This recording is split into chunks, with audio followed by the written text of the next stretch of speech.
Hi everyone. सध्या महाराष्ट्र स्टेटमध्ये जे काय सीईटी सेलचा 15% ऑल इंडिया कोटा आहे ना, त्याची अकॅडमिक इयर 2025-26 ची कॅप राऊंड 2 ची प्रोसेस चालू आहे. या ठिकाणी सर्व प्रायव्हेट आणि मायनॉरिटीचे जे कॉलेज आहेत ना, ते तुम्हाला बघायला मिळतील. जर आपण विचार केला ऑनलाईन ऍप्लिकेशन फॉर्म कधी भरायचे, तर 22/9/2025 ते 24/9/2025 11:59 तुम्ही संध्याकाळपर्यंत फॉर्म भरू शकता. त्यानंतर तुम्हाला या ठिकाणी काही फीज जी आहे ती पेमेंट करावी लागते.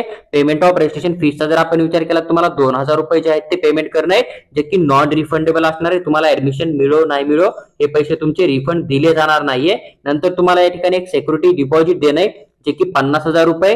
यासाठी काय रूल लागू, ते रूल जर तुम्ही फॉलो केले तर तुमचे 50,000 रुपये तुम्हाला 100% रिटर्न मिळणार आहे. पण जर तुम्ही रूल ब्रेक करत असाल तर तुम्हाला 50,000 रुपये परत दिले जाणार नाहीये. व्हिडिओच्या शेवटी रूल कोणते आहेत याची मी तुम्हाला सविस्तर माहिती देणार आहे. अजून एक महत्त्वाचा मुद्दा, ज्या मुलांनी कॅप राऊंड 1 मध्ये ऍप्लिकेशन फॉर्म भरला होता त्या मुलांना कॅप राऊंड 2 साठी परत ऍप्लिकेशन फॉर्म भरायची कुठल्याही प्रकारे जरूरत नाहीये. जर तुम्ही फ्री एक्झिट केले असेल तरी गरज नाहीये, किंवा तुम्ही इन केस कॉलेज जॉईन करून बेटरमेंटला टाकला असेल तरी तुम्हाला कुठल्याही प्रकारे परत ऍप्लिकेशन फॉर्म भरायची गरज नाहीये. तुम्हाला फक्त कॅप राऊंड 2 ची जी डेट असेल ना, त्या डेट मध्ये चॉईस फिलिंग करणं आहे. जर आता आपण पुढचा विचार केला तर आपल्याला एक मेरिट लिस्ट दिली जाणार आहे. राऊंड 1 मध्ये ज्यांनी फॉर्म भरला होता त्याचबरोबर राऊंड 2 मध्ये ज्यांनी फॉर्म भरलाय ना, तर त्यांच्या रँक नुसार त्यांची एक मेरिट लिस्ट तयार होते आणि ती आपल्याला 25/9/2025 ला दिली जाणार आहे. त्याचबरोबर आपल्याला कॅप राऊंड 2 ची सीट मॅट्रिक्स दिली जाणार आहे. 27/9/2025 ला आपल्याला गव्हर्नमेंट ऑफ महाराष्ट्राकडून कॅप राऊंड 2 ची सीट मॅट्रिक्स दिली जाते. सीट मॅट्रिक्स मध्ये टोटल किती बीएमएस चे कॉलेज येणार आहे, बीएमएस च्या टोटल जागा किती राज्यामध्ये 15% साठी, त्याचबरोबर बीएचएमएस च्या बीएमएस च्या जागा किती याची पूर्ण माहिती मिळेल. जेवढ्या जागा आहेत तेवढा जर तुमचा या ठिकाणी एसएमएल नंबर येत असेल तर तुम्हाला एक आयडिया मिळून जाईल की तुम्हाला कोणत्या कोर्समध्ये अलॉटमेंट होणार आहे आणि तुम्हाला जे आहे ते कोणतं कॉलेज मिळणार आहे तुम्हाला एक माहिती या ठिकाणी मिळून जाते. तुम्ही दोन लिस्टला जर कम्पेअर केलं तर त्यानंतर आपल्याला जी काय चॉईस फिलिंग करायची 29/9/2025 ते 1/10/2025 11:59 PM पर्यंत आपल्याला कॉलेजचे नावं टाकायचे. सगळ्यात अगोदर सेकंड आपला जो रिझल्ट आहे तो अनाऊन्स केला जाणार आहे 4/10/2025 ला. आणि 4/10/2025 ची जी अलॉटमेंट लिस्ट आहे ना, तिथं जर तुम्हाला कॉलेज अलॉटमेंट झालं तुम्हाला कॉलेजमध्ये जाऊन ऍडमिशन करण्यासाठी 5/10/2025 ते 10/10/2025 संध्याकाळी 5:30 वाजेपर्यंत टाइम दिलेला आहे.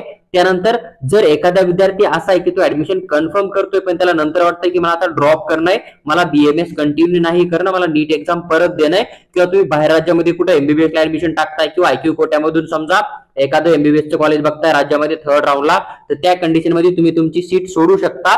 18/10/2025 संध्याकाळी 5:30 वाजेपर्यंत तुम्ही तुमची सीट सोडू शकता. पण तुमचं डिपॉझिट तुम्हाला कुठल्याही प्रकारे या ठिकाणी रिफंड दिलं जाणार नाहीये, ही गोष्ट लक्षात ठेवायचे. हे झालं टाइम टेबल आणि तुम्हाला कोणत्या डेटमध्ये काय प्रोसेस करायची त्याची इन्फॉर्मेशन. आता आपण चर्चा करूया की आपलं डिपॉझिट आपल्याला कधी रिफंड दिलं जाणार आहे आणि कधी नाही दिलं जाणार आहे. सगळ्यात अगोदर महत्वाची गोष्ट लक्षात ठेवा की तुमचं डिपॉझिट तुम्हाला कधी मिळणार आहे, तर 3च रूल आहे. पहिला रूल, जर तुम्हाला कॉलेज अलॉटमेंट झालं, तुम्ही कॉलेजमध्ये जाऊन ऍडमिशन घेतलं तर तुमचे 50,000 रुपये तुम्हाला 100% रिफंड दिले जाणार आहे.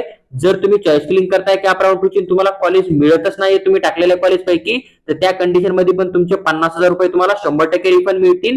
पण रिफंड कधी मिळणार नाहीये. तर महत्वाचा मुद्दा असा आहे, एखादा मुलगा कॅप राऊंड 2 ला चॉईस फिलिंग करतोय, त्याला कॉलेज अलॉटमेंट होतं, तो फ्री एक्झिट करतोय, कॉलेजला जॉईनच करत नाहीये, तर त्या कंडिशन मध्ये तुम्हाला तुमचे पैसे जे आहेत ते परत मिळणार नाहीये. किंवा एखाद्या मुलाला अलॉटमेंट होतोय, कॉलेजमध्ये जाऊन ऍडमिशन करतोय आणि जी 18 तारीख दिलेली ना त्या तारखेच्या अगोदर जर ऍडमिशन कॅन्सल करतोय तर तुम्हाला तुमचे 50,000 रुपये रिटर्न मिळत नाहीये. जर तुम्हाला DPT medical consultancy through paid काउन्सिलिंगची रिक्वायरमेंट असेल तर तुम्ही आम्हाला व्हॉट्सअपवर मेसेज टाका, आम्ही तुम्हाला त्याबद्दल सविस्तर माहिती नक्की शेअर करू. किंवा मग तुम्हाला हे रूल जर फ्री मध्ये हवे असतील तर आमचा टेलिग्राम ग्रुप जॉईन करा, आम्ही तिथे पीडीएफ तुम्हाला 100% शेअर करू.